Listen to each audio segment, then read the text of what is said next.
وعن أبي هريرة رضي الله تعالى عنه قال قال رسول الله صلى الله عليه وسلم ما من أحد يسلم علي إلا رد الله علي روحي حتى أرد عليه السلام رواه أبو داود هذا حديث حسن صحيح আবু দাউদ শরীফের হাসান সহিহ হাদিস হযরতে আবু হুরায়রা রাদিয়াল্লাহু তাআলা আনহু থেকে বর্ণিত। তিনি বলেন, প্রিয় নবী হযরত মুহাম্মদ সাল্লাল্লাহু আলাইহি ওয়াসাল্লাম ইরশাদ করেছেন, মা মিন আহাদিন ইউসাল্লিমু আলাইয়া, যে কেউ, হতে পারে সে মানুষের মধ্য থেকে, হতে পারে জিনদের মধ্য থেকে, হতে পারে ফেরেশতাদের মধ্য থেকে, মা মিন আহাদিন ইউসাল্লিমু আলাইয়া, যে কেউ আমার প্রতি মানে প্রিয় নবী হযরত মুহাম্মদ সাল্লাল্লাহু আলাইহি ওয়াসাল্লামের প্রতি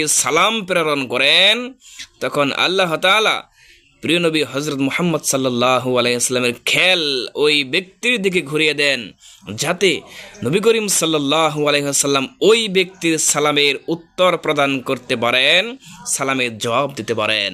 সুবহানাল্লাহি ওয়া বিহামদিহি সুবহানাল্লাহিল আযীম। তাহলে রাত্রি এবং দিনের ভিতরে এমন কোন সময় আছে কি যে প্রিয় নবী হযরত মুহাম্মদ সাল্লাল্লাহু আলাইহি ওয়াসাল্লামের প্রতি কেউ না কেউ সালাম প্রেরণ করছেন না? এমন একটি সেকেন্ড সময় পাওয়া যাবে না, কারণ সমস্ত ফেরেশতা কুল সব সময় আল্লাহর হাবিব হযরত মুহাম্মদ সাল্লাল্লাহু আলাইহি ওয়াসাল্লামের প্রতি দরুদ এবং সালাম প্রেরণ করতেছেন। আল্লাহ তাআলা বলেছেন, ইন্নাল্লাহা ওয়া মালাইকাতাহু ইউসাল্লুনা আলান নবী, নিশ্চয়ই আল্লাহ তাআলা এবং তার সমস্ত ফেরেশতা কুল প্রিয় নবী হযরত মুহাম্মদ সাল্লাল্লাহু আলাইহি ওয়াসাল্লামের প্রতি দরুদ পেশ করতেছেন।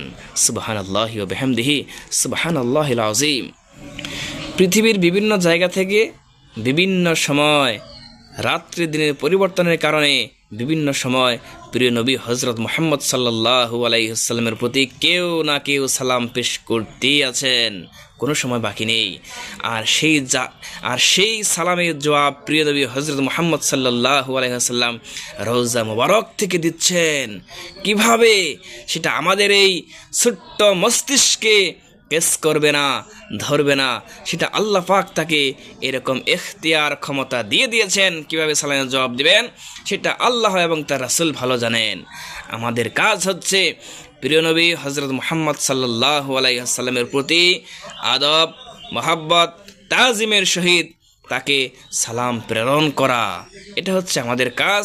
এতে আমাদের লাভ হবে, আল্লাহ তাআলা আমাদের গুনাহগুলো মাফ করে দিবেন, আল্লাহর প্রিয় পাত্র হিসেবে গ্রহণ করবেন, নবী করিম সাল্লাল্লাহু আলাইহি ওয়াসাল্লামের আশিকে রাসূল হিসেবে গ্রহণ করবেন। তাতে আমাদের জীবন ধন্য হয়ে যাবে। আল্লাহ তাআলা সকলকেই বুঝার এবং আমল করার তৌফিক এনায়েত করুক। আমিন, আল্লাহুম্মা আমিন।